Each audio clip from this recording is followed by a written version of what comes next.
Notre Soleil fait partie d'une énorme galaxie, la Voie lactée, qui compte plus de 100 milliards de systèmes planétaires semblables aux nôtres. Et nous savons aujourd'hui que l'univers connu réunit plus de 10 milliards de galaxies.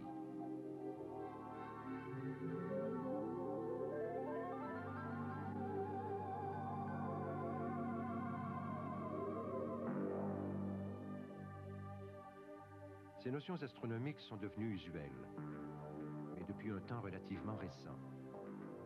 La conscience de l'homme est restée ébranlée devant le nombre infini de tous les mondes possibles.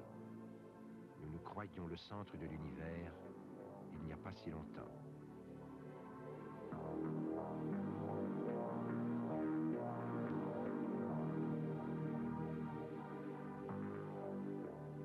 Le radiotélescope capte les ondes radio émises par les étoiles éloignées. Ils sondent l'espace depuis 25 ans à des distances infiniment supérieures à celles qu'atteignent les télescopes optiques, comme celui du mont Palomar.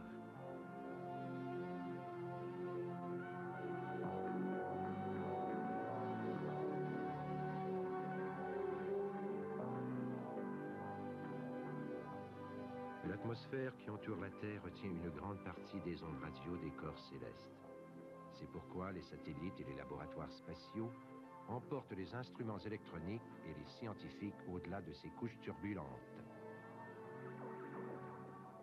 Les pulsars sont des étoiles entourées d'un puissant champ magnétique qui nous envoie des radiations intermittentes.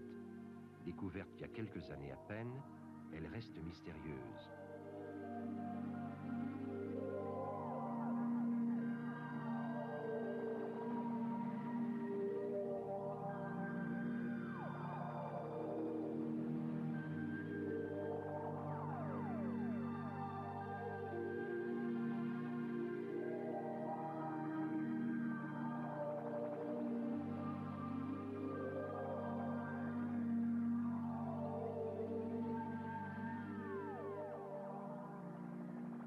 De l'univers connu à des milliards d'années-lumière, brillent d'énigmatiques objets. Ils semblent être de la taille d'une étoile, mais ils émettent autant d'énergie qu'une galaxie entière, les quasars.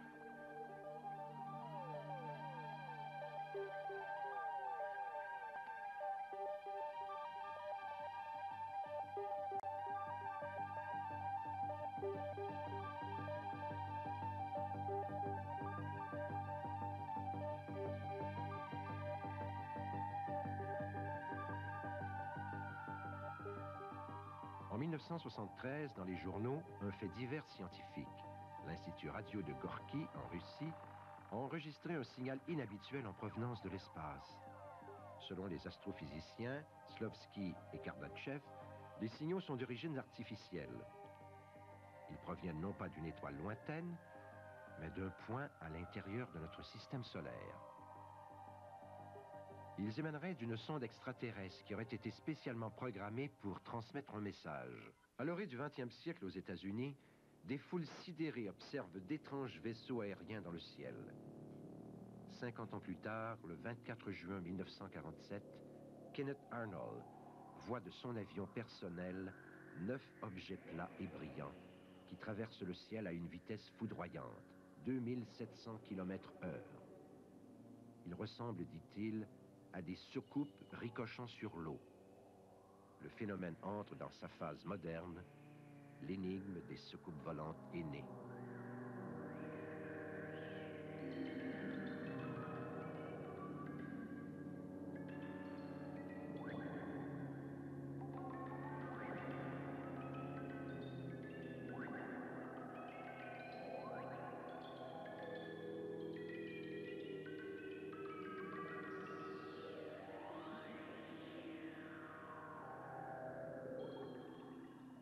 Devant la pression de l'opinion publique, le gouvernement américain réagit et met sur pied une commission d'enquête, le Project Blue Book. Celui-ci enterra l'affaire. Ses conclusions négatives sont un scandale monumental. Elles annoncent cet autre rapport contesté de l'administration américaine, la commission Warren sur l'assassinat du président Kennedy. Le docteur Hynek, astronome de grande réputation associé à l'enquête du Livre bleu, est convaincu au contraire de l'existence des ovnis. Il se dissocie de l'enquête officielle et crée son propre centre de recherche. Le docteur Hynek est l'auteur d'une classification des ovnis. D'abord, le groupe des objets observés à grande distance. Premièrement, les disques lumineux que les témoins ont vus la nuit. Deuxièmement, les lumières nocturnes qui ont été à la fois détectées au radar et observées directement par une personne. Troisièmement, les objets qui apparaissent durant le jour. Deuxième groupe, les rencontres d'objets rapprochés. Premier type, quand l'objet est à moins de 150 mètres du témoin. Deuxième type, si l'objet laisse des traces de son passage. Rencontre rapprochée du troisième type, si l'observateur a vu des occupants près de l'objet, s'il y a eu communication ou contact. Ce qui a été illustré par le film Close Encounters of the Third Kind, pour lequel le docteur Hynek fut conseiller technique.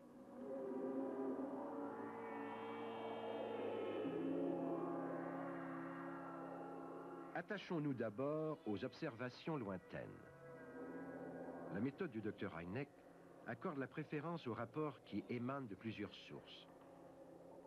Les documents que vous allez voir sont tous, à peu d'exceptions près, authentifiés par plusieurs témoignages qui se recoupent parfaitement. Lorsqu'un phénomène est signalé au centre de recherche, on envoie un spécialiste sur place. Il agira comme un policier dans une enquête criminelle, interrogeant d'abord l'entourage de l'observateur. Il est essentiel d'établir l'honnêteté du témoin, demandant ensuite à ce dernier de fournir une description détaillée du phénomène. Elle permettra de déterminer si nous avons vraiment affaire à un ovni, et non pas à l'une de ces manifestations naturelles, telles que les météores ou les ballons-sondes, qui ont trompé souvent les témoins. 30 à 40% des cas résistent à l'analyse. Le nombre des rapports ainsi passés au crible par l'équipe du Dr Hynek se chiffre à 55 000.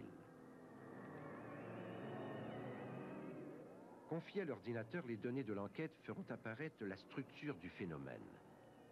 Les photographies sont soumises à un procédé de coloration spéciale qui accentue les variations lumineuses, soit que l'OVNI reflète la lumière, soit qu'il l'émette.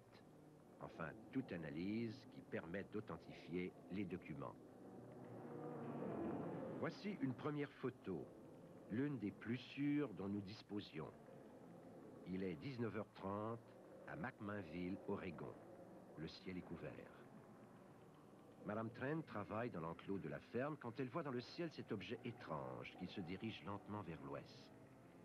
Elle appelle son mari et tous deux courent chercher l'appareil photographique. Monsieur Trent fait 2 photos, les dernières du rouleau. Le disque bascula entre les 2 poses. Monsieur Trent sentit alors comme une bouffée de vent. Ces gens ne cherchèrent pas la publicité. 35% des témoins sont comme les Trent, des gens sans formation spéciale, agriculteurs, ouvriers ou bergers. Les 65 autres pourcents sont techniciens, ingénieurs, militaires, astronomes, chercheurs, ou des pilotes comme celui qui photographia à Rouen cet ovni étrangement semblable à celui des Trent. Quelques rares films présentent des ovnis en mouvement. Voici des archives de Washington, un document dont l'authenticité est indiscutable. 2 sphères lumineuses passent derrière des constructions. L'analyse image par image du film a révélé que les objets ne reflètent pas une quelconque lumière, mais qu'ils l'émettent. Il ne peut donc s'agir de ballons-sondes ou de tout autre objet volant connu. Nous sommes en présence de véritables ovnis.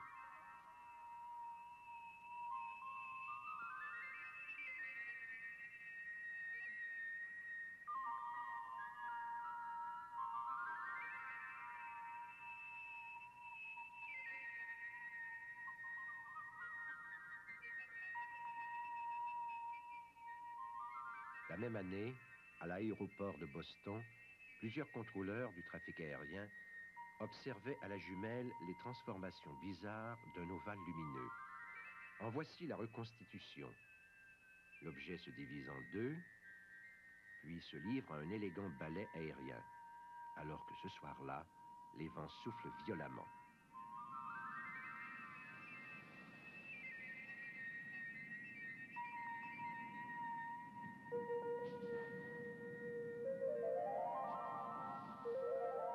D'autres disques lumineux furent observés par plusieurs groupes de gens au-dessus de Lubbock, Texas, en août 51, comme en témoigne cette photo. C'est dans 30% des cas que les ovnis choisissent ainsi les villes pour théâtre de leurs opérations.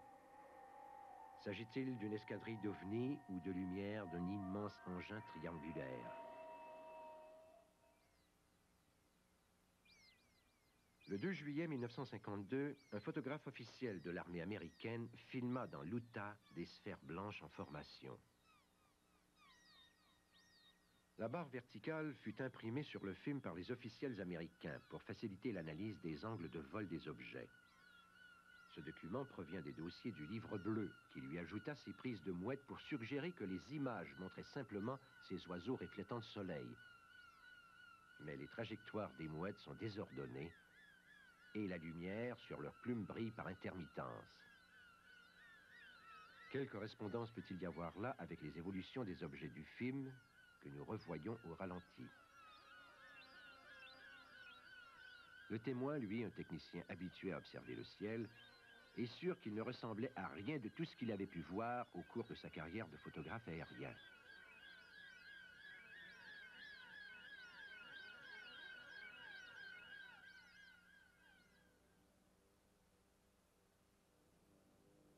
Une image fixe, tout ce qui reste d'un film confisqué par l'armée de l'air américaine. C'est au développement que sur cette photo publicitaire d'un prototype, le Martin B-57, apparut en haut à droite un ovni qui avait échappé à l'attention du photographe. Les constructeurs de l'avion, eux, trouvèrent la manifestation plutôt gênante. Avec la même photo comme fond, nous illustrons un cas célèbre, celui du B-36 survenu le 1er mai 1952 à 9h10 du matin à la base américaine de Davis-Monthan. Deux disques brillants rattrapent l'avion. Reste en formation avec lui durant 20 secondes. L'équipage, terrorisé, demanda la permission d'atterrir immédiatement. Au sol, 9 membres du personnel de la base furent témoins de cet événement fantastique.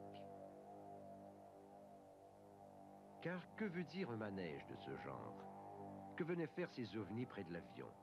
L'observer?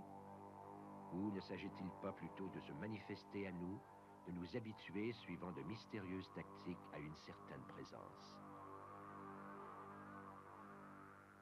Même sensation à Corée le 21 mai 1952. Deux gardes placés à des postes différents observent ce disque. Un avion le prend en chasse, il disparaît à la vitesse de 450 nœuds. Le 16 janvier 1958, un navire de la marine brésilienne en mission de recherche océanographique. Vers 12h15, 4 photos sont prises.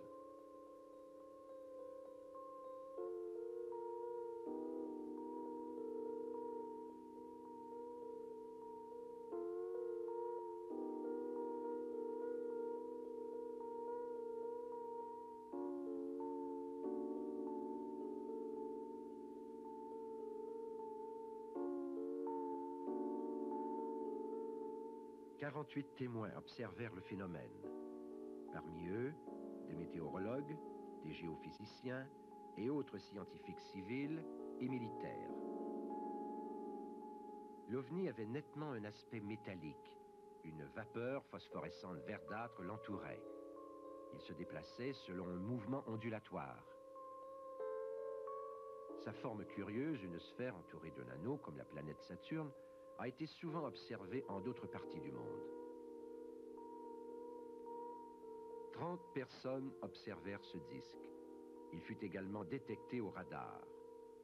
Les 2 photos furent prises par des scouts qui pique-niquaient dans les bois.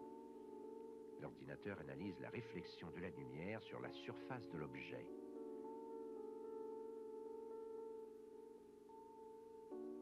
Ce disque, surmonté d'un dôme, resta au-dessus de cette route de Californie à Santa Ana, vacilla sur place, puis traversa la chaussée.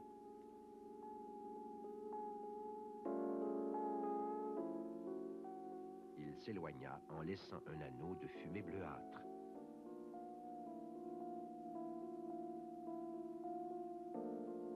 Le 2 août 1965, à 1h45 du matin, à Tulsa, Oklahoma, 3 témoins aperçurent une boule de lumière qui se déplaçait lentement et changeait de couleur. La variété des formes, des couleurs et des matériaux dont les ovnis semblent être faits est plus grande qu'on ne le croit généralement.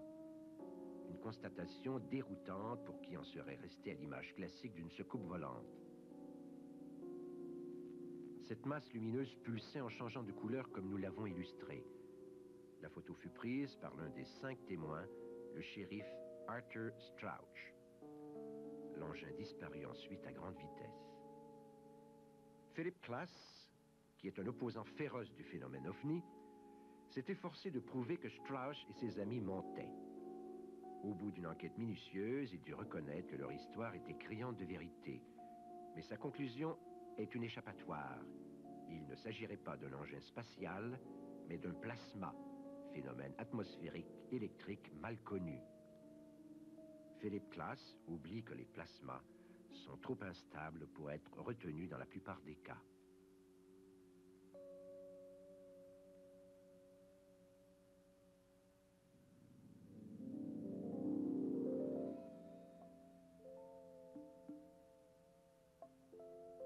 Au début de la conquête de l'espace, un autre organisme américain, la NASA, va se trouver confronté à l'énigme des ovnis.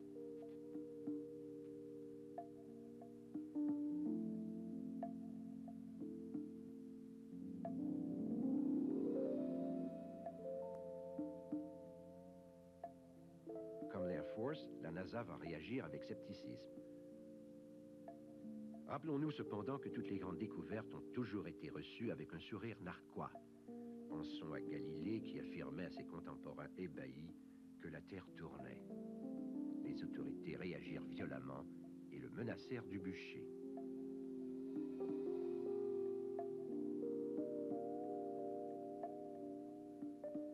Nous sommes en 1965. Ed White est le premier Américain à effectuer une marche dans l'espace. De nombreuses photos d'ovnis furent prises au cours des vols spatiaux américains. Voici les documents que nous avons pu obtenir de Washington, mais aucun rapport officiel à leur sujet n'a été communiqué. Selon les experts de la NASA, il n'y aurait là que débris de l'espace sans grand intérêt.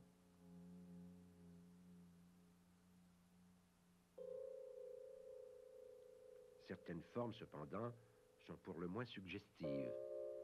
Et les astronautes eux-mêmes ont fait des déclarations décisives. McDavid, au cours du vol Gemini 4, est sûr d'avoir clairement observé un objet cylindrique blanc, apparemment métallique, avec une antenne et des bras.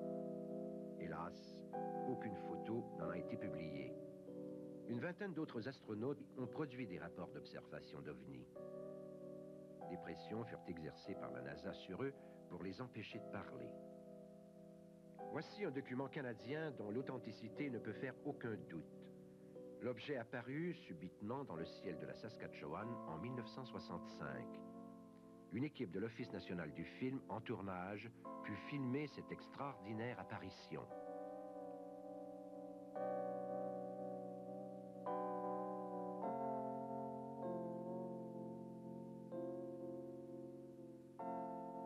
Ce sont les nuages qui traversent le ciel. L'objet est fixe. Des dizaines de gens l'observèrent pendant plusieurs heures. Ses dimensions sont fantastiques. Personne n'a été en mesure d'apporter une explication satisfaisante. L'énigmatique triangle disparut spontanément, comme s'il avait basculé dans une autre dimension. Toujours dans l'Ouest canadien, voici le site d'une observation faite le 3 juillet 1967. Le soir, Warren Smith et 2 de ses amis rendent une fin de semaine consacrée à la prospection minière. Soudain, ils aperçoivent dans le ciel un objet qu'ils prirent d'abord pour un avion en difficulté. L'objet descendait silencieusement.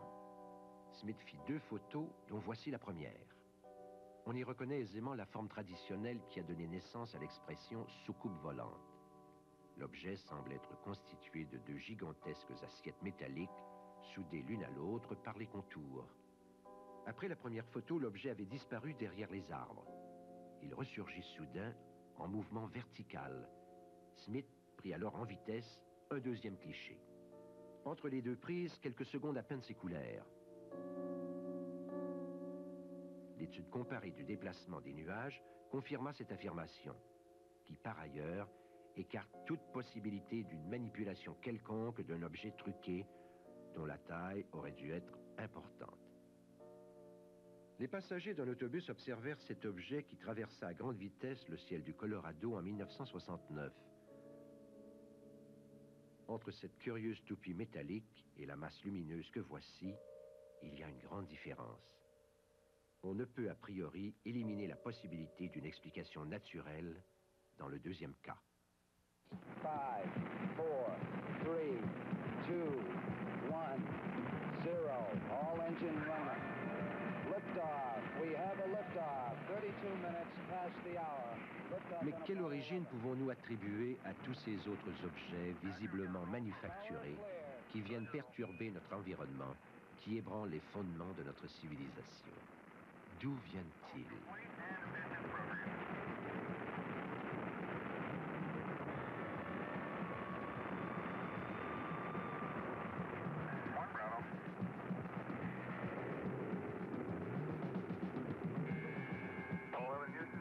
La conquête de l'espace représente pour notre génération le véritable bond en avant.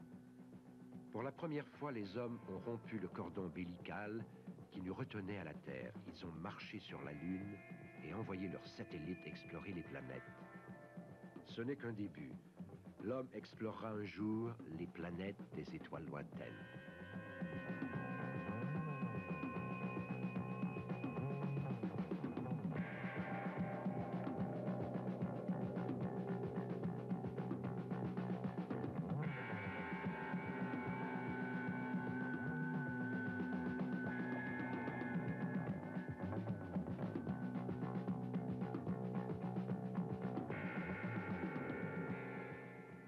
Comment alors s'imaginer que d'autres êtres intelligents du cosmos ne répondraient pas aux mêmes impulsions profondes? Nous savons que certains systèmes planétaires ont sur le nôtre une avance de plusieurs millions d'années. Leurs habitants se seraient-ils refusés à explorer leur univers, à visiter d'autres mondes dont le nôtre? Les ovnis ne sont-ils pas tout simplement les véhicules de leur conquête spatiale?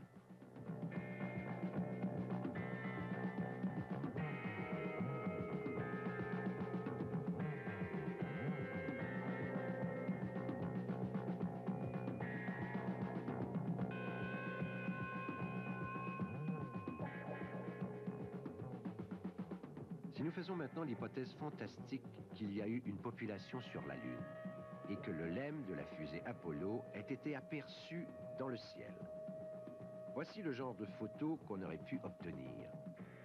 Ce document de la NASA montre, vu du sol lunaire, l'élément du vaisseau spatial resté en orbite pendant que se poursuit l'exploration. Quelques taches, un objet informe, flou, une photo en somme guère convaincante. Et sur la Lune, on aurait sans doute traité le photographe et les témoins de cinglés ou de menteurs, comme on l'a fait sur la Terre. Forward. Forward.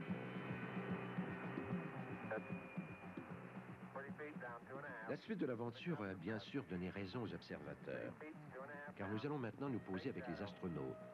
Et s'il y avait eu, par circonstances extraordinaires, une population pour accueillir la délégation américaine, il y aurait eu entre les terriens et les sélénites une prise de contact officielle. C'est ainsi que nous envisageons de notre côté les échanges interplanétaires. Et voilà justement ce qui nous trouble profondément dans le phénomène OVNI, car les occupants de ces objets ne cherchent pas le contact officiel. Ils Il le fuit tout au contraire. Suivant des tactiques d'approche indéchiffrables, il pratique l'esquive absolue. Listen,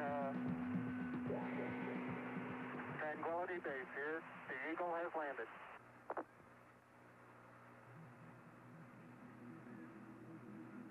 I'm going to step off the limb now.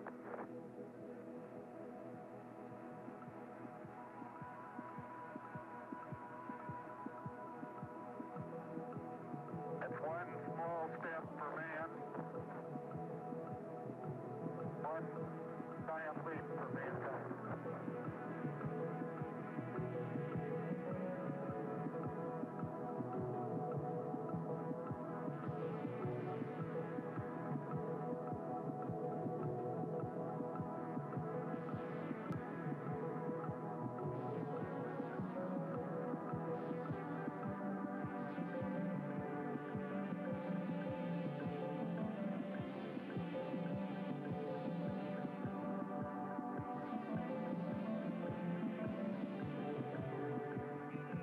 Au cours d'autres vols Apollo, ces boules lumineuses sont photographiées près de la Lune et près de la Terre, cette énorme masse. Des ovnis apparaîtront également aux astronautes du programme Skylab.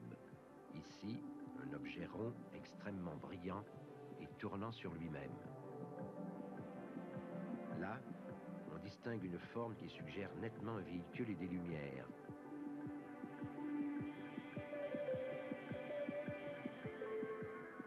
Pendant cette même décennie, à Montréal, Michel Imbeau aperçoit une escadrille de lumière au-dessus du Saint-Laurent. Il est 5h30 du matin. Cet ovni incandescent laisse échapper des faisceaux de lumière tronqués. Fréquemment observés ailleurs, ils ont la singulière faculté de s'allonger, de se rétracter à une vitesse perceptible à l'œil nu, phénomène dont notre physique ne peut rendre compte. En Autriche, Rudi Nagora et sa famille réalisèrent 11 photos de ce disque dont voici 3 épreuves. Elles sont parmi les plus belles connues à ce jour.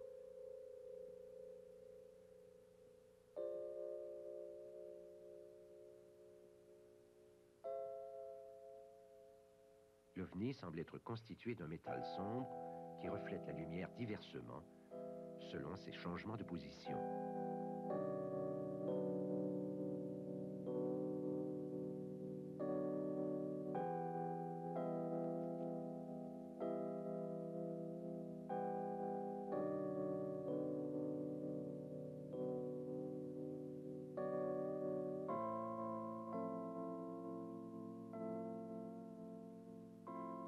Cette soucoupe en Suisse est restée longtemps stationnaire, suspendue au-dessus du sol, défiant les lois de la gravitation. Apparemment sans effort, en tout cas, sans faire aucun bruit.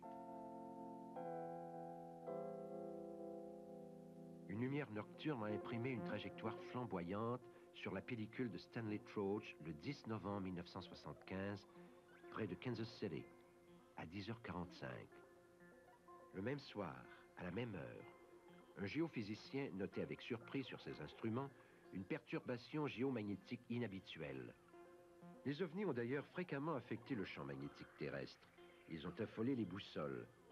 Cette constatation a poussé un chercheur français, Claude Poher, attaché au Centre national français de recherche spatiale, à faire l'étude suivante.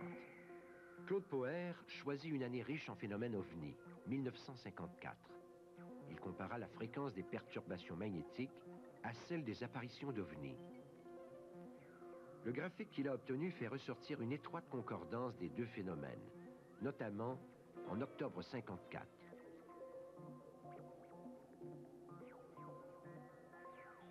Poursuivons avec une analyse de ce mois jour par jour. Évidemment, toutes les perturbations magnétiques ne sont pas uniquement causées par des ovnis. On ne peut donc avoir deux courbes identiques, mais leur similitude générale tend à prouver qu'il existe une corrélation entre les deux phénomènes.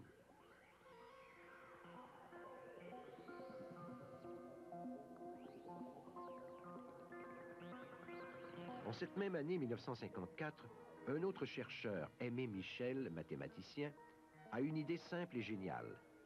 Il porte sur la carte les observations d'une même journée, celle du 24 septembre. Il les relie entre elles. Un ordre apparaît alors. Un L'alignement se forme entre Bayonne et Vichy. M et Michel ont conclu que les ovnis empruntent, au cours de leur visite, des couloirs spéciaux et la Terre entière lui apparaît dès lors quadrillée par un mystérieux réseau de lignes. Certains jours, comme le 2 octobre, apparaissent des ensembles d'alignements formant des toiles d'araignée. Curieuse coïncidence. Les centres des étoiles correspondent invariablement à l'observation d'ovnis en forme de cigares, qui sont souvent, selon les témoignages, des vaisseaux mers, d'où s'échappent des escadrilles d'ovnis, s'éloignant dans diverses directions. Les recherches d'Aimé Michel semblent concluantes. Est-ce la preuve de la réalité des observations? Autre coïncidence, c'est aux intersections qu'on observe toujours une bizarre manœuvre ressemblant à une chute de feuilles mortes. Elle précède un changement de direction des ovnis.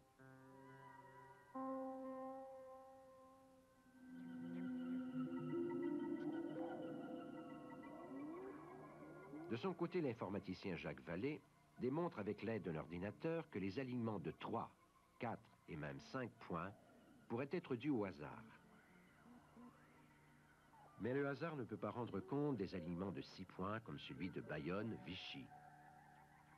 Deux récentes études de Claude Poher vont en fait apporter au phénomène une caution scientifique certaine. Les sceptiques prétendent que les témoins, s'ils sont honnêtes, ont dans tous les cas été victimes d'hallucinations. Or, il existe en météo des lois de la visibilité qui sont mathématiquement rigoureuses. Ces lois mettent en jeu les diverses données atmosphériques, la distance à laquelle l'objet est perçu, sa hauteur au-dessus de l'horizon, la lumière disponible sur le moment, etc.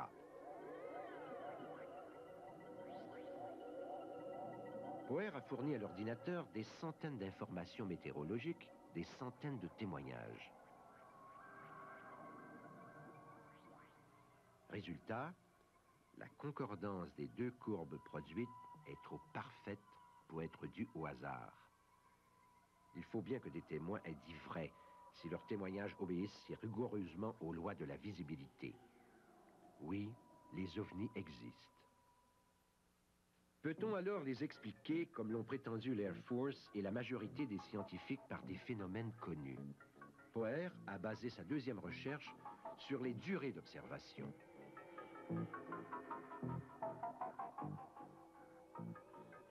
Pour les phénomènes célestes connus, il a obtenu cette courbe rouge. En revanche, la courbe bleue, celle des ovnis, lui est diamétralement opposée. Elle démontre que la grande majorité des observations qui durent de 2 minutes à un quart d'heure appartient à une zone d'inconnu, une zone de mystère pour l'homme de science contemporain. Nous allons maintenant vous présenter deux documents exceptionnels. D'abord, un film pris en Californie le 15 avril 1966 à bord d'un hélicoptère.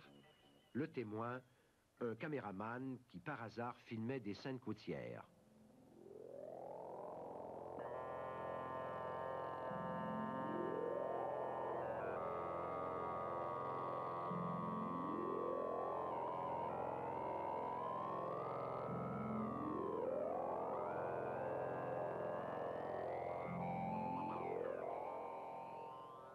Au ralenti maintenant. Le sommet de la montagne nous donne une échelle de comparaison. La taille de l'engin est énorme. Que peut être cet objet métallique argenté, reflétant le soleil à sa partie supérieure et se déplaçant à une vitesse de 250 km à l'heure? Ce n'est pas un ballon, ce n'est pas un nuage.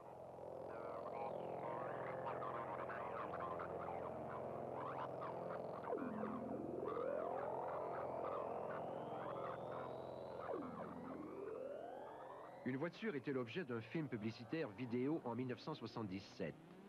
Un fantastique objet surgit dans le ciel. Le technicien pointa sa caméra et voici ce qu'il a enregistré dans un document encore inédit.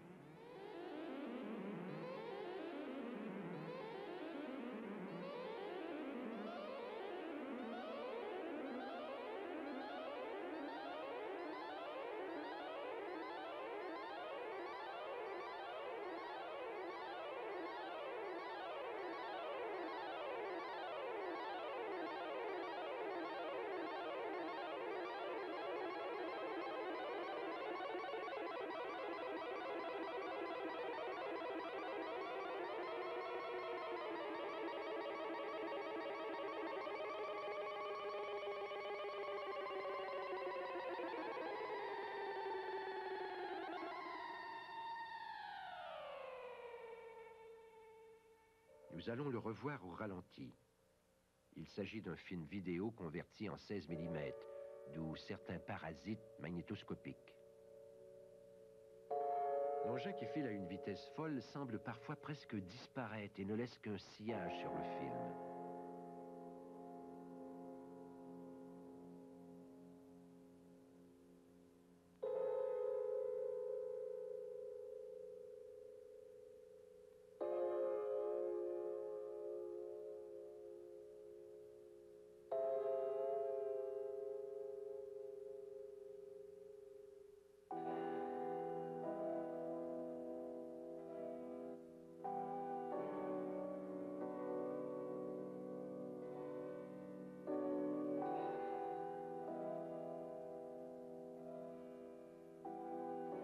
Il a aussi exécuté de singuliers virages à angles aigus. Nous ne comprenons pas ces mouvements, mais il prend manifestement une direction déterminée.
Que conclure ici, comme dans la plupart des cas examinés, il y a plusieurs hypothèses. D'abord celle de visiteurs d'un autre monde, d'extraterrestres qui viendraient se manifester et nous observer à bord de leurs engins, issus d'une civilisation technologiquement supérieure à la nôtre. Nous l'examinerons en détail bientôt. Le phénomène est fugitif. Nombre de témoins mentionnent l'apparition et la disparition quasi spontanée de l'objet. Peut-on parler d'une dimension autre, d'un univers parallèle qui ferait irruption dans le nôtre, subrepticement, suivant des lois inconnues de la matière, de l'espace et du temps? Les ovnis viennent-ils du futur? Sont-ils alors non pas des astronefs, mais des chrononefs, qui jaillissent dans notre présent que l'on croyait immuable jusqu'ici? Le temps serait dans ce cas une entité matérielle, manipulable par une civilisation avancée, peut-être celle de nos descendants. Une conclusion semble s'imposer. Le dénominateur commun de toutes ces hypothèses est qu'il y a derrière le phénomène ovni une intelligence en action qui se joue de nous.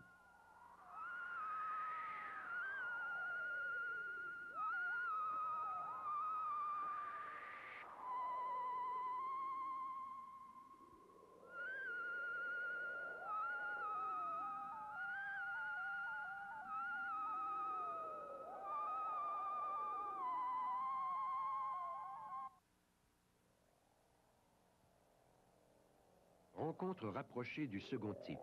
Les ovnis ont laissé des traces. Dans la nuit du 12 juillet 1969 à Van Horn, dans l'Iowa, deux jeunes filles aperçurent un engin lumineux qui s'éloignait de la ferme en vol plané, accompagné d'un son analogue à celui d'un avion à réaction. Sur le coup, le père des adolescentes crut à une hallucination, mais le lendemain, il trouvait dans son champ de soya un cercle dévasté de 12 mètres qui n'existait pas la veille au soir.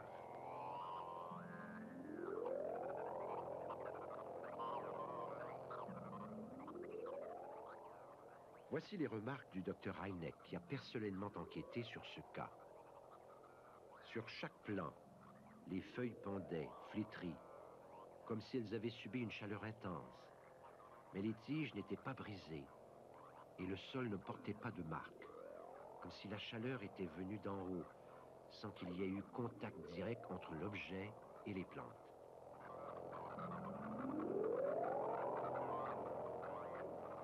Dans les cas de traces physiques, nous avons quelque chose de tangible à examiner, un élément matériel qui nous manquait jusqu'ici. L'Américain Ted Phillips a collectionné près d'1 millier de photos montrant des exemples de ces effets physiques laissés par des ovnis sur l'environnement. Les traces en anneaux sont appelées nids de soucoupe par les ufologues.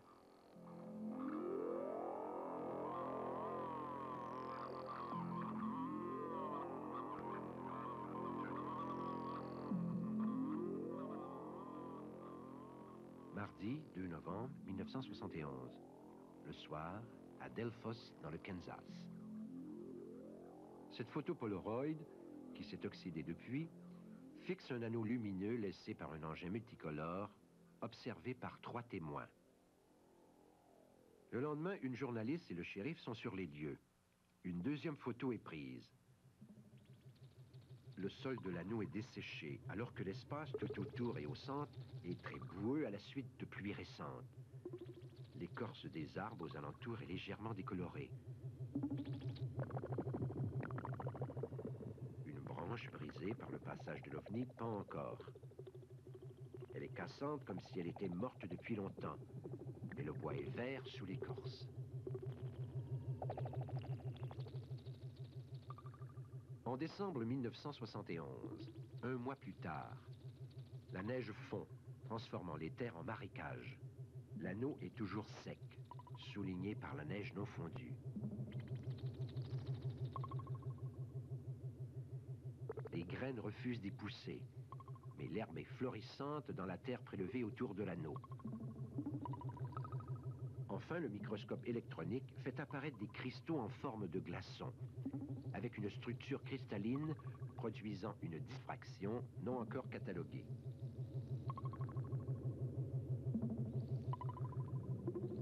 En 1977, un ovni laisse un large sillon de 200 mètres de long dans un champ du sud de la France. Il ne s'est pas posé.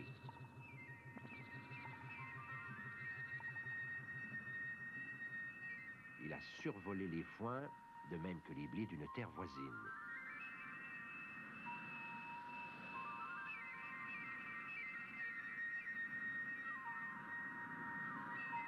Ici, la zone de fuite de l'objet. Le 1er septembre 1974, un fermier de Saskatchewan voyait 5 coupoles métalliques s'élever à la verticale au-dessus de son champ. 5 anneaux comme celui-ci allaient être découverts et photographiés par la GRC. Remarquez le mouvement rotatif dans le sens des aiguilles d'une montre.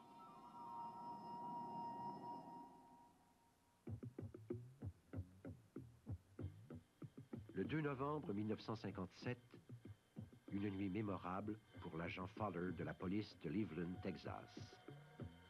Ville de 10 000 habitants.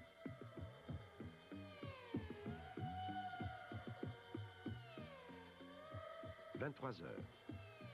Fowler reçoit un coup de téléphone de Pedro Chocedo, un camionneur qui roulait en compagnie de Joe Salaz à environ 6 km de Cleveland. « J'étais sur la nationale 116, dit-il, quand j'ai vu devant moi une grande flamme, un peu à droite. Mais quand cet objet est arrivé à ma hauteur, il a stoppé le moteur et éteint les phares de mon camion.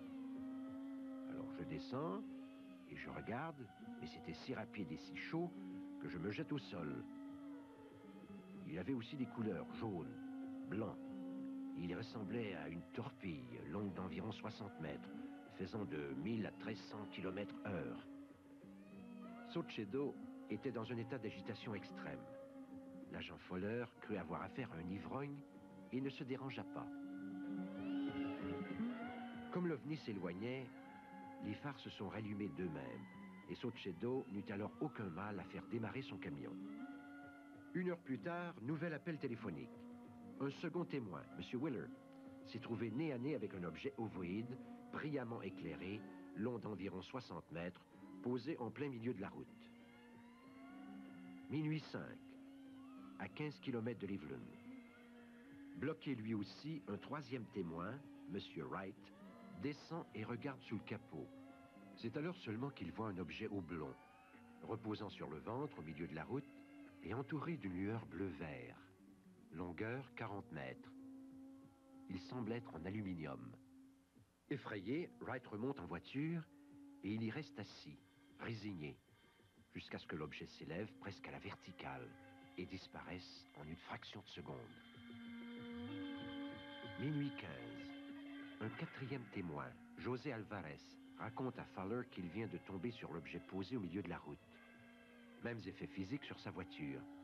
L'agent Fowler réalise qu'il se passe vraiment quelque chose de bizarre. Il avise ses collègues. Des voitures de police circulent dans le secteur. 0h45. Un cinquième témoin repère à 2 km une grosse boule de feu orange. Elle s'approche et atterrit doucement sur la nationale en changeant de couleur. Le moteur du camion cale, les phares s'éteignent. L'engin reste posé en rayonnant suffisamment pour éclairer le bouchon du radiateur.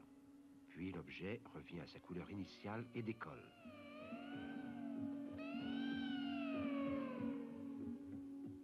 À ce moment-là, plusieurs voitures de police patrouillaient sur les routes.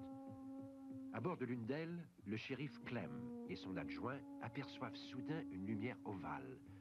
On dirait un soleil couchant, rouge et lumineux, qui se trouve à moins de 400 mètres des policiers. 3 autres groupes de patrouilleurs aperçurent l'objet, filant comme un éclair dans le ciel. 1h30, James Long, un dernier témoin, appelle l'agent Fowler. Au total, en moins de 2 heures, l'agent Fowler enregistra 7 cas distincts de voitures immobilisées au passage d'un ovni. Mais d'autres disques avaient été vus dans la région. À 8 heures du soir, un objet jaune rapide à Clovis, Nouveau-Mexique. À 11h20, un ovni bleuâtre vu par 2 contrôleurs du trafic aérien d'Amarillo. À Canadian, atterrissage d'un objet en forme de sous-marin, 3 fois plus gros qu'une voiture.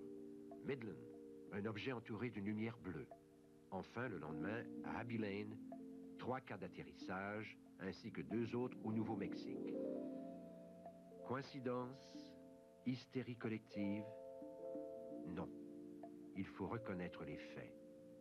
Le cas du Texas est vraiment irréfutable.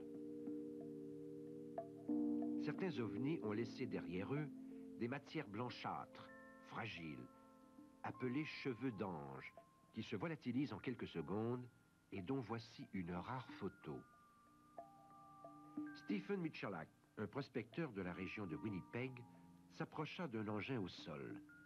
Celui-ci expulsa des jets de vapeur brûlante. Les gants de l'imprudent et ses vêtements s'enflammèrent. Le traitement des brûlures allait durer 18 mois. 27 spécialistes l'examinèrent. Selon la Défense nationale d'Ottawa, il s'agissait d'un empoisonnement chimique inconnu du sang. Par la suite, un hôpital américain ayant traité la victime refusa de rendre public le résultat des analyses. L'attitude des officiels dans ce cas comme dans d'autres est à l'évidence suspecte. En revanche, les recherches du Dr Hynek à Chicago entraînent la conviction. Son catalogue contient plus de 56 000 rapports. Ce nombre impressionnant donne une idée de l'ampleur du phénomène. C'est aux États-Unis et en Europe qu'il semble y avoir le plus d'apparitions d'ovnis. Cela tient au fait que l'information circule mieux dans ces pays. D'ailleurs, les commissions d'enquête européennes, comme la SOBEPS en Belgique ou Ouranos en France, ont un catalogue bien fourni. Les rapports sont confiés à un ordinateur. Des statistiques font ressortir les lignes de force du phénomène. Celui-ci est mondial.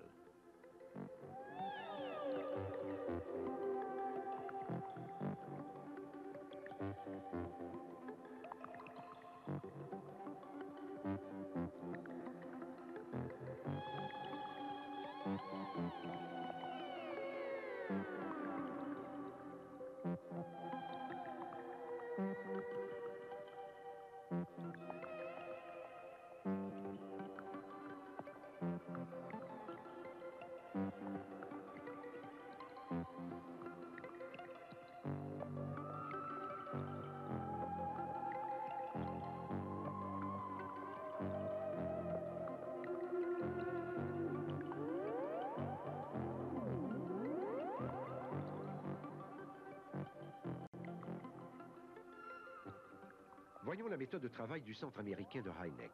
En mai 1977, 105 observations sont signalées aux enquêteurs, lesquels cherchent d'abord à leur trouver une explication naturelle.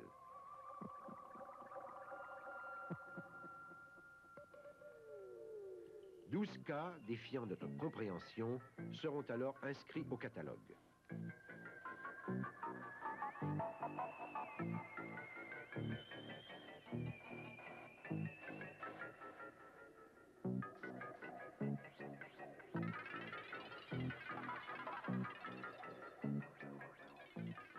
L'enquêteur traite le rapport d'observation du témoin comme un fait scientifique. Il s'efforce de le mesurer. Pour cela, il a deux outils, les deux indices que voici. Le premier, l'étrangeté, c'est-à-dire ce qui heurte le bon sens. Exemple, une lumière nocturne aura une note très basse, 1, 2 ou 3. Par contre, avec un engin au sol et des humanoïdes, l'indice d'étrangeté peut varier de 5 à 8.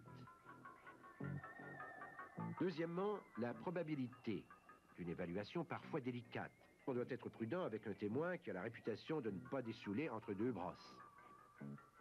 Citons pour la haute probabilité le cas de 7 témoins et de l'agent Fowler du Texas, une rencontre rapprochée du type 2, c'est-à-dire avec traces physiques. Étrangeté 5, probabilité 8.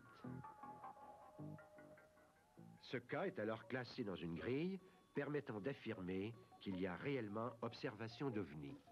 Deuxième exemple, le cas du fermier d'Iowa qui avait vu son champ de soya dévasté.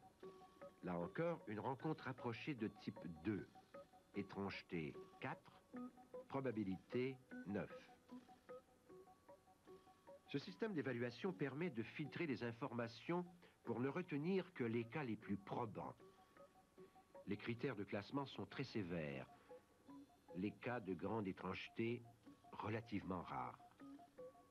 Sur 33 878 cas, 18% sont classés très étranges et 4% seulement sont des rencontres rapprochées de type 3.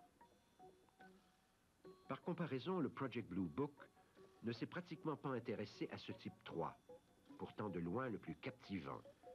Son catalogue n'en mentionne que 0,1%, soit 1 pour 1000.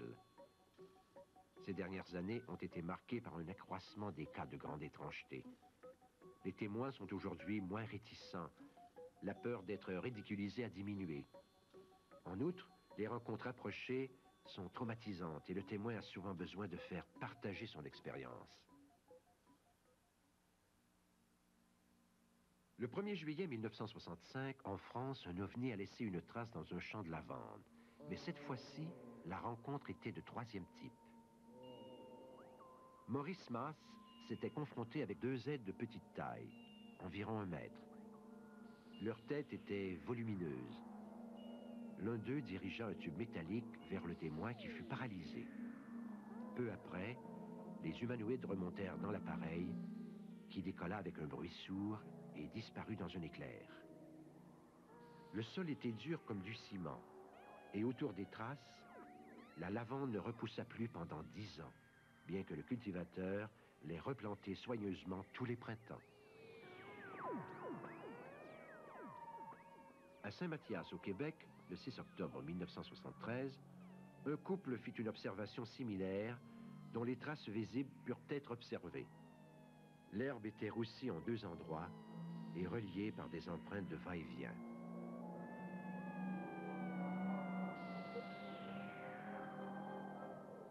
L'enquête du cas fut menée par M.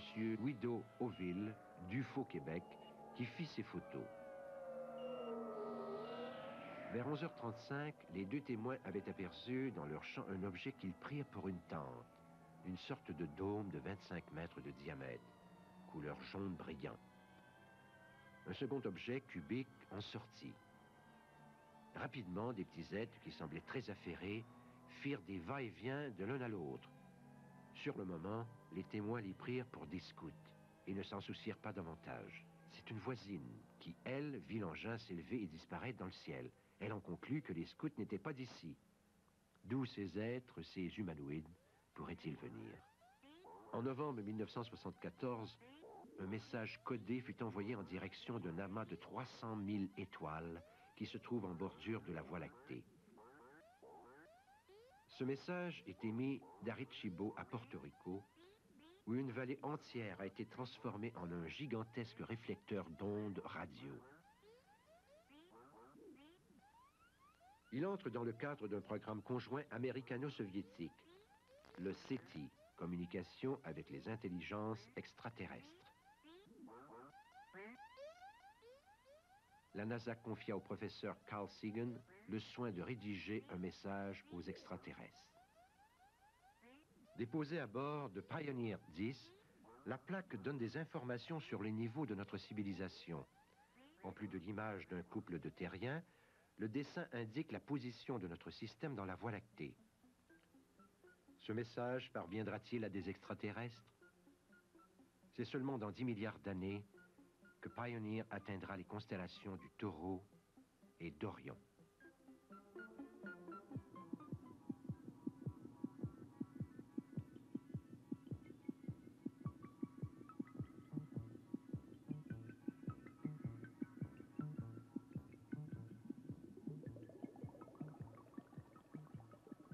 Il y a quelque temps, un groupe de savants de la NASA déposait un ambitieux projet sur la vie extraterrestre.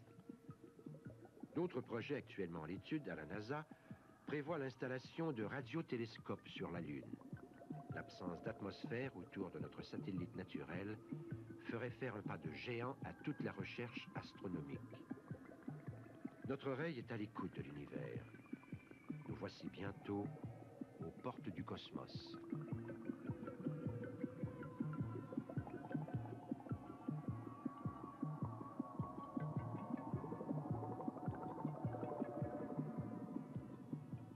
Un architecte de New York, Gerard O'Neill, a conçu cette colonie spatiale.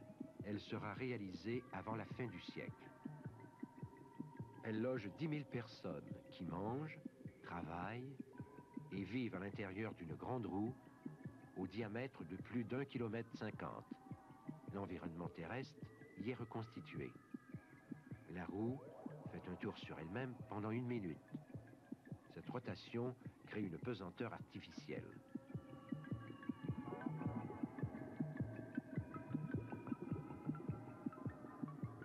Dans l'espace, la quantité de lumière solaire disponible est phénoménale. D'énormes centrales recueilleront l'énergie solaire, soit pour l'utiliser dans la colonie elle-même, soit pour la diriger vers la Terre. Les matériaux de la colonie proviennent de la Lune. C'est l'abondance d'énergie et de ces matériaux qui donne une base réaliste à l'idée de O'Neill. Au début, l'eau et la nourriture proviendraient de la Terre. Mais une fois mise en route, la colonie serait entièrement autonome.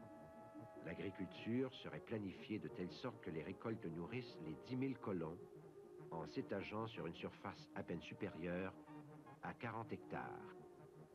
Il ne faut pas oublier que la lumière solaire est gratuite et permanente, qu'il n'y a pas de tempête, que le climat est entièrement sous contrôle. Ici, le tronçon de la base où poussent les cultures hydroponiques dans des bacs nutritifs dépourvus de terre.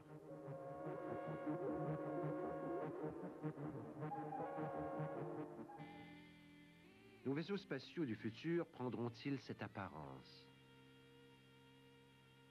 On peut en douter dans ce cas particulier, car cette photo d'OVNI est un trucage, comme il y en a eu d'autres à l'époque héroïque du phénomène.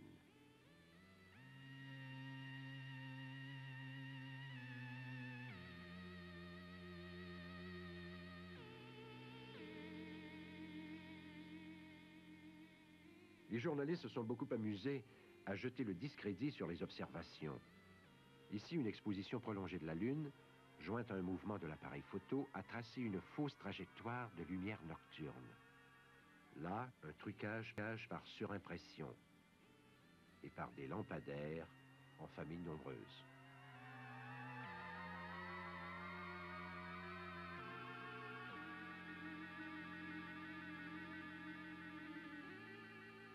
Là enfin, un reflet sur la pellicule d'eau d'une rampe de pont.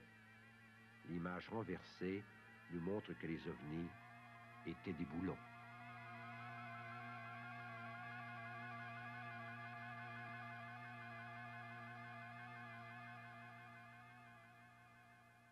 Cette belle photocouleur a fait l'objet d'une controverse.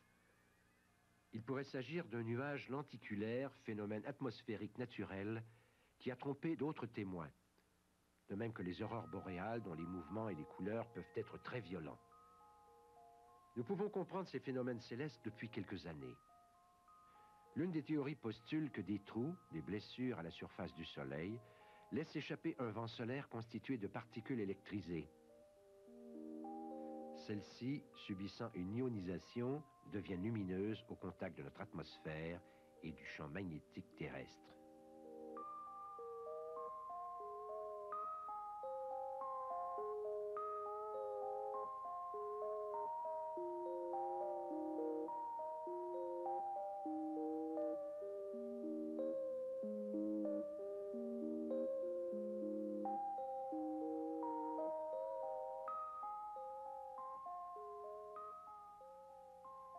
Les ballons-sondes de la météo ont été une source fréquente de méprise.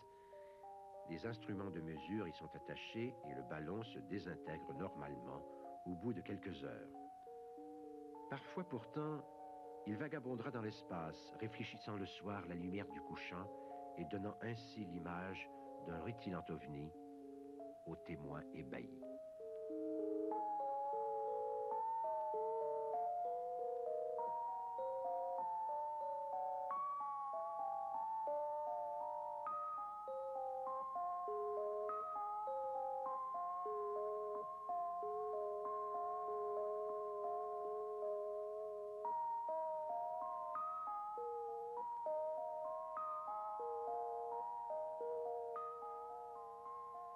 Il pourrait enfiévrer l'imagination de plus d'un observateur, mais les ballons se déplacent avec des caractéristiques connues.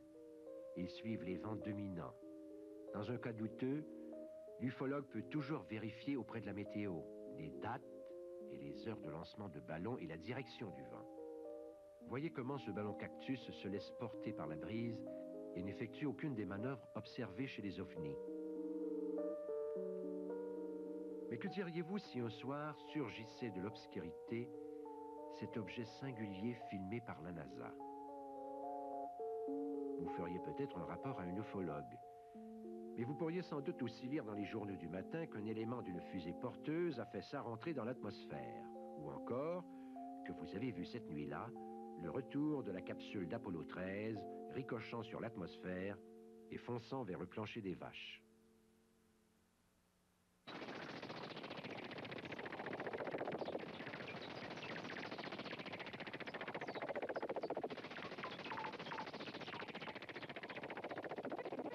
Cette animation de la NASA illustre le phénomène qui ne peut finalement tromper personne. En effet, les centres de recherche spatiale sont parfaitement en mesure de fournir la date, l'heure et le point de rentrée d'un objet dans l'atmosphère terrestre.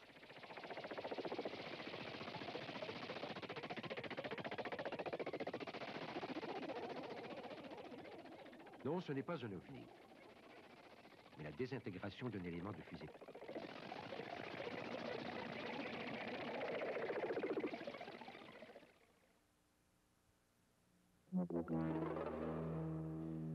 Les cas de contact avec les occupants sont pour les sceptiques les plus difficiles à admettre.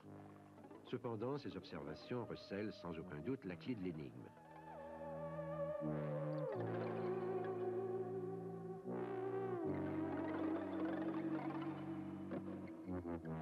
Mais voyons d'abord ensemble quelques statistiques qui vont intéresser aussi bien les incrédules que les partisans des ovnis.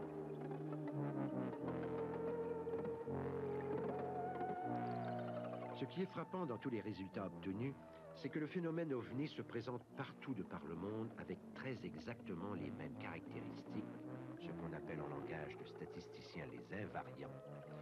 Dès le début de l'ufologie, Marc Thirouin, qui fut un pionnier en ce domaine, s'aperçut qu'il y avait une certaine fréquence dans les apparitions, que les ovnis nous arrivaient par vagues. Marc Thirouin découvrit ainsi des cycles de 26 mois.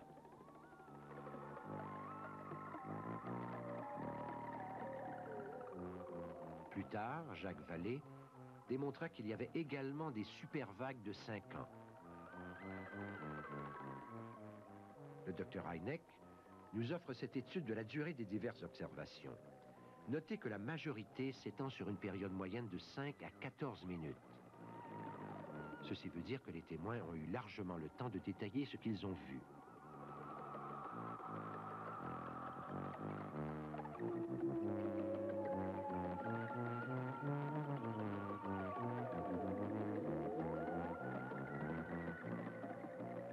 Qui sont ces témoins?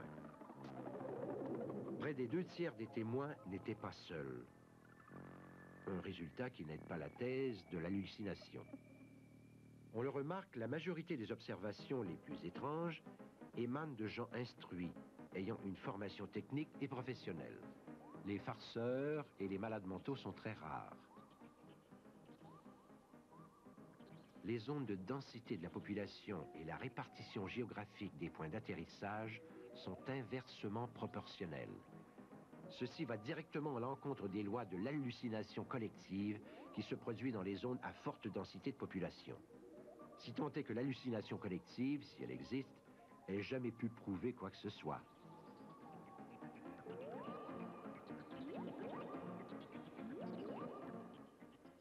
Quelles sont les heures, les moments de la journée où il y a le plus d'observations? Le Centre de Chicago publie les résultats d'analyse faits sur 3 types de rencontres rapprochées. Les graphiques concordent les uns avec les autres. Le maximum d'observations a toujours lieu le soir, entre 10 heures et minuit. Avec, semble-t-il, un deuxième plateau entre 2 et 4 heures du matin, pour l'apparition d'humanoïdes, notamment aux États-Unis. Il y a une nette concordance entre les statistiques du centre américain et celles des autres pays. Au Québec, 365 cas d'observation. En France, 183 cas produisent des courbes qui ont leur sommet en fin de soirée.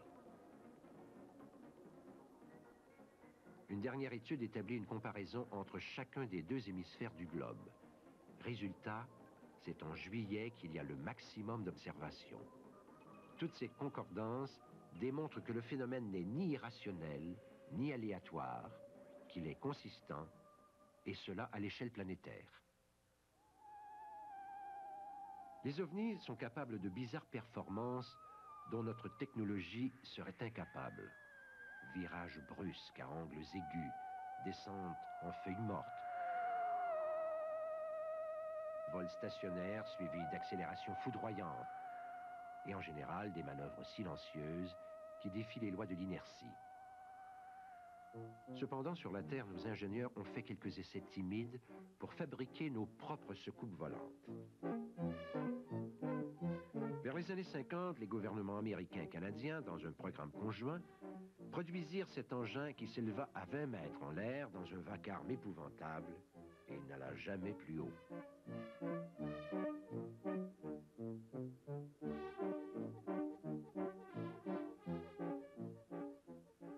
Les documents sur les humanoïdes sont rarissimes et presque tous suspects. Ici, des agents du FBI sont supposés encadrer cette créature. C'est un trucage. Par contre, l'animation schématique du cas suivant respecte fidèlement les faits.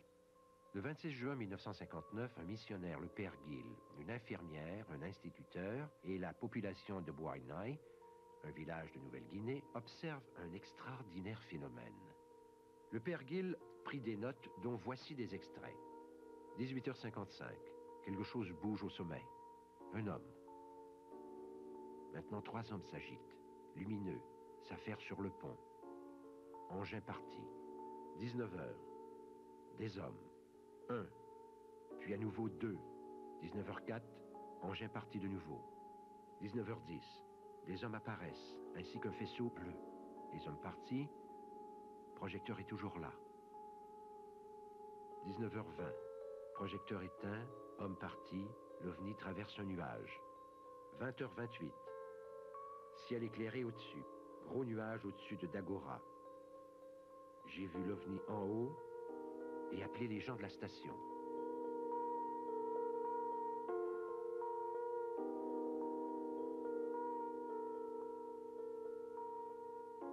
« 20h29. Deuxième OVNI planant au-dessus de la mer.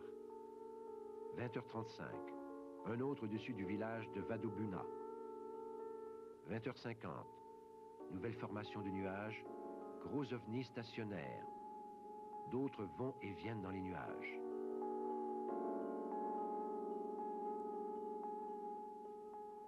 « 21h05. Formation de nuages.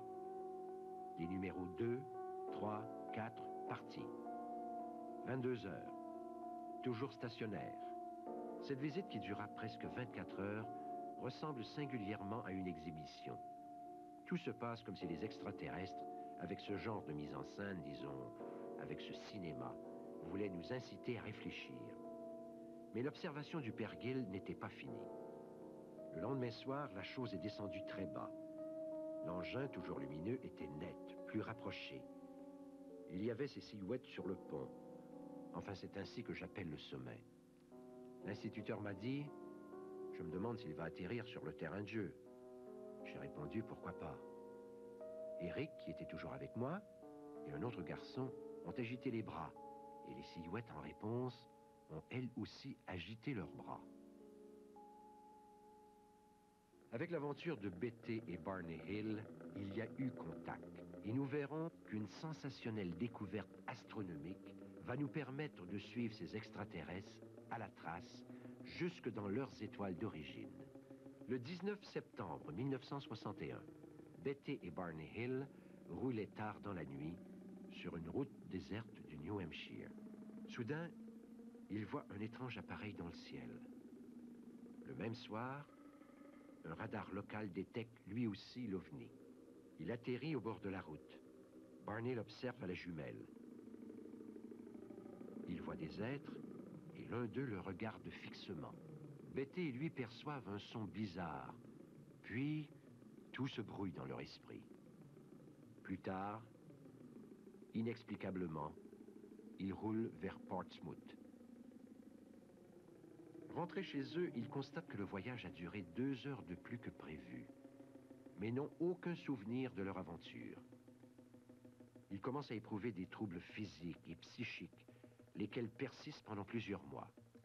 Ils décident de consulter un psychiatre, le docteur Simon de Boston, célèbre pour ses guérisons d'amnésie. Chacun est mis séparément en état d'hypnose. Ni l'un ni l'autre ne sait ce que son conjoint a dit au médecin. Et pourtant, les deux récits coïncident. Les Hill font des croquis au cours de ces séances. Voici ce qu'ils ont revécu sous hypnose. L'engin s'est posé sur la route. Des créatures en sortent. Betty et Barney sont amenés à bord. Voici le plan de l'engin reconstitué par Barney. On soumet le couple à un examen. Prélèvement de peau, de morceaux d'ongles, de cheveux. Les occupants étaient de petite taille. Et ils communiquaient par télépathie. Leurs yeux étaient frappants, très grands, étirés vers les tempes, comme dans ce dessin fait sous hypnose. Leurs lèvres semblaient dépourvues de muscles. Betty demanda au chef d'où il venait. Il lui montra une carte du ciel en 3 dimensions que Betty reproduisit sous hypnose. Le chef explique. Les lignes multiples représentent les routes commerciales régulièrement fréquentées d'une étoile à l'autre. Les lignes simples et pointillées figurent des voies parcourues occasionnellement. La carte de Betty Hill fit sourire les astronomes, car les étoiles n'y étaient groupées d'aucune manière qu'ils aient pu observer à partir de télescopes terrestres. Jusqu'au jour où Marjorie Fish, une jeune astronome de l'Ohio, s'avisa que la carte devait nous montrer le ciel vu de chez les visiteurs. Il fallait y penser. Marjorie Fish entreprit de construire avec des perles de bois des maquettes de l'univers qui représentent en 3 dimensions des systèmes d'étoiles entourant la Terre dans un rayon de 50 années-lumière. Elle voulait faire jouer les différentes formations stellaires sous tous les angles possibles et imaginables. Les astronomes classent les étoiles suivant leur couleur. Les bleus et les rouges dégagent une telle chaleur qu'elles brûlent leur planète. Marjorie Fish les exclut de sa recherche. D'après Betty et Barney Hill, en effet, les visiteurs du New Hampshire étaient des êtres comme nous qui respiraient notre atmosphère à l'aise. On est donc en droit de supposer qu'ils sont originaires d'un système solaire comparable et que leur soleil est une étoile jaune comme la nôtre, avec un noyau d'environ 1,5 million de kilomètres de diamètre, assez dense pour engendrer une combustion nucléaire dont la température atteint 20 millions de degrés Fahrenheit.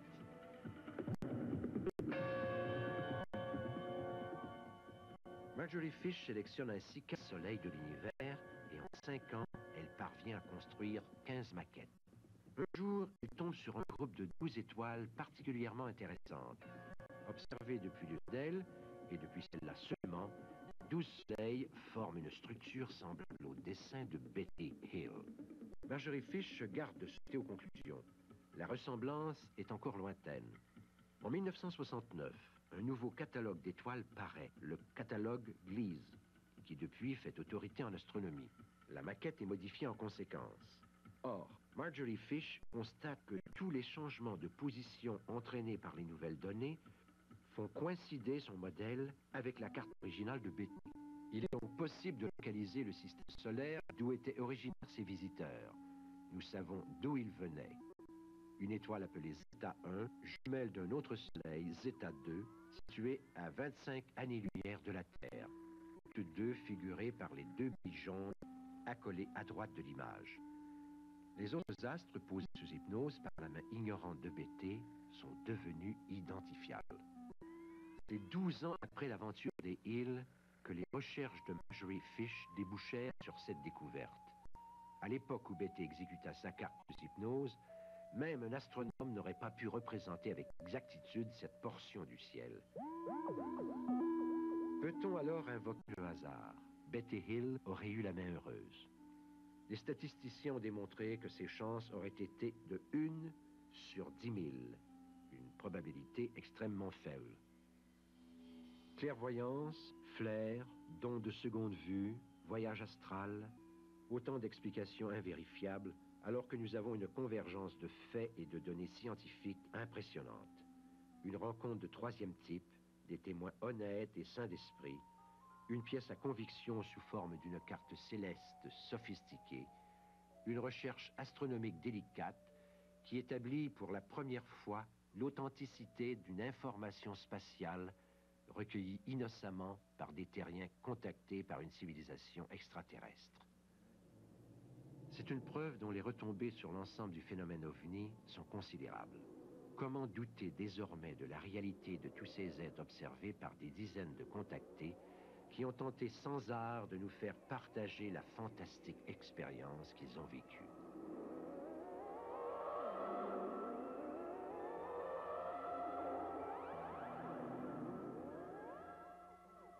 La biologie contemporaine multiplie depuis une dizaine d'années les recherches sur les possibilités de vie hors la Terre. Une nouvelle branche de la science s'est constituée en ce sens, l'exobiologie. L'une de ses conclusions les plus inattendues nous apprend que la vie telle que nous la connaissons sur Terre est celle que nous avons le plus de chances de rencontrer dans l'espace. Ces êtres étranges pourraient donc exister, de forme humanoïde.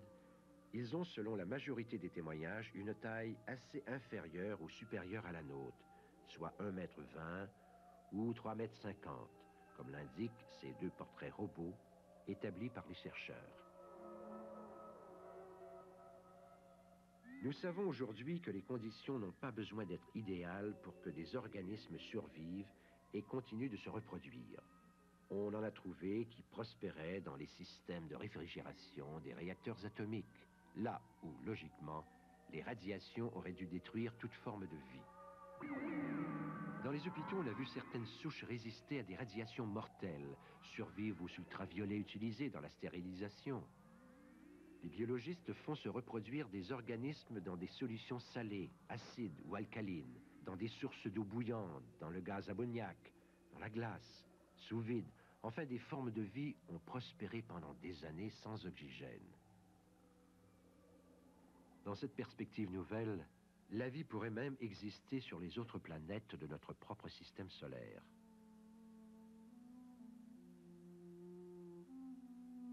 Mars-la-Rouge intrigue l'homme depuis des siècles.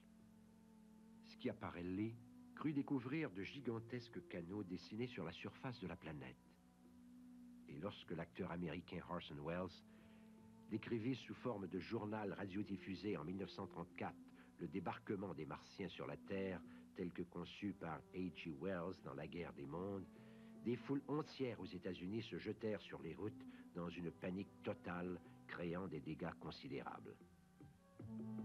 Les voyages de Mariner ont permis de dissiper ces mythes. Par contre, on a découvert une faible atmosphère martienne et des traces d'eau. L'environnement de Mars est donc favorable à l'éclosion de la vie. Mais la spéculation peut aller plus loin encore. Les photos les plus récentes ont révélé les accidents géologiques de la surface entière de Mars. D'étranges lignes sinueuses sont apparues au grand étonnement des astronomes. Seule une masse liquide tumultueuse, s'écoulant avec violence, aurait pu creuser ces lits. Selon l'exobiologiste Carl Sagan, Mars aurait connu, il y a plusieurs dizaines de milliers d'années, une période chaude. Les glaces des caps polaires auraient fondu, l'eau se serait évaporée pour créer des nuages et les pluies auraient baigné la planète pendant des millénaires. La vie aurait pu y apparaître dans un lointain passé. Des civilisations ont pu s'y épanouir, dont nous pourrions trouver les vestiges sur les rives de ces immenses fleuves morts, aux eaux jadis bouillonnantes.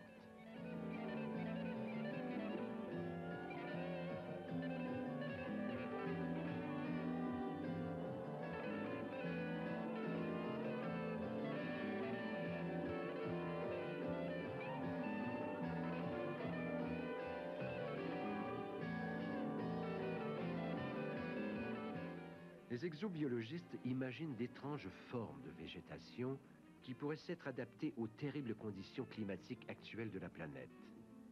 Des carapaces de silicone protégeraient les cellules vivantes des radiations ultraviolettes. Les recherches des exobiologistes sont intéressantes, mais aussi très aventureuses. Ne serait-il pas raisonnable d'accorder une portion de leur formidable budget à l'étude du phénomène OVNI? Un sondage récent a été effectué aux États-Unis auprès de tous les astronomes de ce pays. 52% d'entre eux ont révélé qu'à leur avis, les ovnis méritent une étude scientifique approfondie. Mais, sur 1356 astronomes, 2 seulement acceptèrent qu'on révèle leur nom.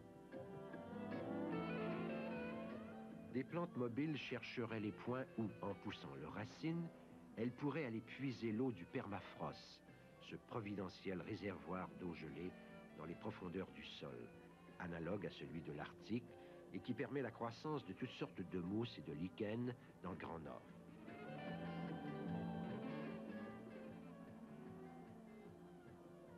En 1976, la sonde Viking se pose sur Mars et photographie le paysage martien pour la première fois.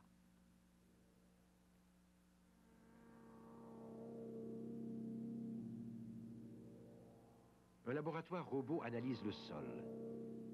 Les résultats ne sont pas concluants, mais laissent le champ libre aux hypothèses, car la zone prospectée était dérisoire.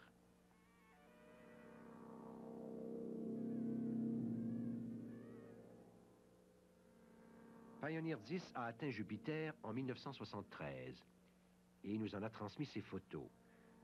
L'un des satellites de Jupiter, Ganymède, dont on voit l'ombre sur la surface de la planète, pourrait porter la vie. Une sonde le visitera en 1990. Nous l'avons vu, la science prend enfin en considération les possibilités de vie ailleurs que sur la Terre. Ce qu'elle n'admet pas, c'est que des visiteurs puissent franchir des distances qui nous paraissent insurmontables. Einstein ayant établi qu'il n'est pas possible de voyager à des vitesses plus grandes que celles de la lumière. En fait, une récente théorie suggère le contraire, celle des tachyons, ces particules étranges qui se déplacent justement à une vitesse très supérieure à celle de la lumière. Faisons un bond dans l'avenir. À quelle source les extraterrestres iraient-ils puiser l'énergie nécessaire au voyage interstellaire? L'univers est jonché d'étoiles qui meurent en explosant, puis en s'effondrant dans de gigantesques déflagrations appelées supernovae. Il n'est pas de penser qu'une civilisation avancée ait trouvé le moyen d'utiliser l'énergie d'un supernova. ou même de provoquer artificiellement l'explosion d'étoiles de petite taille, créant ainsi de colossaux générateurs thermonucléaires. Autre phénomène fantastique, lorsqu'une étoile géante explose, elle disparaît littéralement de notre univers et laisse ce qu'on appelle un trou noir. Son champ de gravitation est si effroyablement puissant que cet objet ne laisse même pas échapper sa propre lumière et l'aspire au fond de son abysse cosmique. Les lois qui régissent les trous noirs nous sont totalement inconnues. Leur existence est détectée au radiotélescope par la présence d'une étoile voisine déformée par l'hypergravitation du trou noir. Celui-ci aspire sa compagne, rien ne peut lui échapper. Les trous noirs sont donc d'énormes déformations qui percent le tissu spatial à la façon d'un entonnoir. Les disciples d'Einstein en ont déduit qu'on pourrait envisager un hyperespace qui existerait à côté de l'espace normal, sous forme de poche ou de bulle ou raccourci à l'intérieur de l'espace normal. Il serait possible à un astronef de sauter d'une poche à l'autre et de parcourir des distances fabuleuses, à des vitesses supraluminiques, et cela dans un temps relativement nul. Les trous noirs seraient des portes s'ouvrant dans l'univers, des tunnels qui mèneraient d'un univers à l'autre. Selon les disciples d'Einstein, la relation espace-temps souffrirait donc des exceptions. Pourquoi pas? Comment pourrions-nous croire avoir dit le dernier mot sur l'univers aujourd'hui, 4 siècles seulement après nous être aperçus que notre Terre tournait? Bien des scientifiques peuvent ne pas être d'accord avec le phénomène OVNI et ses spécialistes. Cela n'a aucune importance. Le physicien Max Planck lui-même déclarait « Une théorie nouvelle ne triomphe jamais. Ce sont ses adversaires qui finissent par mourir. »